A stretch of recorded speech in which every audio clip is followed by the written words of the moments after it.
स्वागत है प्रियजनों। अगर मैं आप लोगों को कहूं कि आज से स्कूलों में श्री राम और मोहम्मद साहब दोनों के विषय में पढ़ाया जाएगा तो क्या आप मेरी बात का विश्वास करेंगे? शायद नहीं। और कुछ समुदाय के तथाकथित ठेकेदार, ध्यान दीजिए, मैंने यहाँ पे समुदाय शब्द का प्रयोग किया, ना कि धर्म का, क्योंकि धर्म एक अलग अवधारणा है। तो कुछ जो ठेकेदार हैं, समुदाय के तथाकथित ठेकेदार, वो इस बात को हिंदू मुस्लिम से जोड़कर देख लेंगे, परंतु ऐसा नहीं है।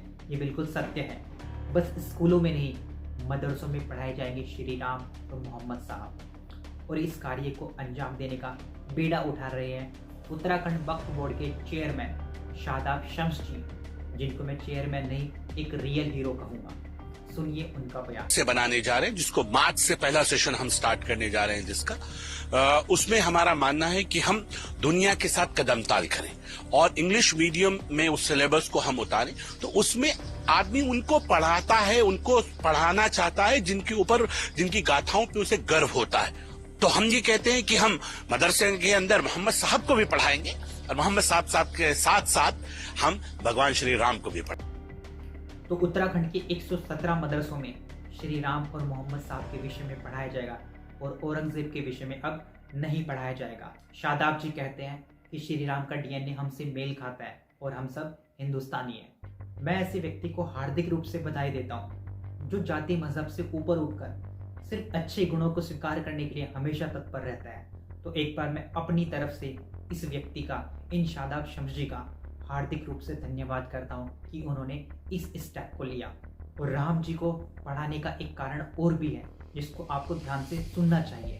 समाज को आज राम की जरूरत है, उनके गुणों की जरूरत है। आज समाज ऐसा है, समाज में रहने वाले जो लोग हैं वो बाहर से तो श्री राम कहने के लिए तैयार है, या फिर दूसरे को नीचा दिखाने के लिए तो श्री राम कहने के लिए तैयार है, परंतु जब बात आती है उनके गुणों को अपने जीवन में उतारने की, उनके द्वारा बताए गए मार्ग को अपनाने की, तब कोई आगे नहीं आता है। सब बाहर से दिखावा करते हैं, परंतु शादाब शम्स जी ने एक अच्छा कार्य किया है, बहुत अच्छा कार्य किया है। तो क्यों पढ़ाना चाहिए श्री राम को?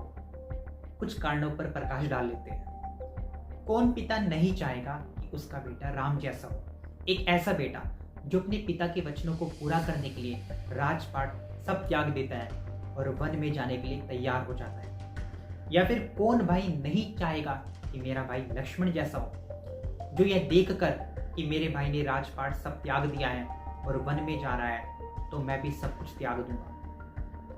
क्या कोई ऐसा इंसान चाहेगा जैसा औरंगजेब था, जिसने सिर्फ राजपाट के लिए अपने पिता को सलाखों के पीछे डाल दिया? या कौन भाई अपने भाई को औरंगजेब जैसा बनाना चाहेगा, जिसने अपने भाइयों की ही गर्दन काट दी? शायद कोई नहीं। अगर आप लोग मेरी इस बातों से सहमत हैं तो प्लीज कमेंट में जरूर बताइएगा, और आप लोगों के क्या विचार है इस बात को लेकर, इस खबर को लेकर, उसको भी आप मुझे कमेंट में जरूर बताइएगा। आपका बहुत बहुत धन्यवाद वीडियो देखने के लिए। नमस्कार।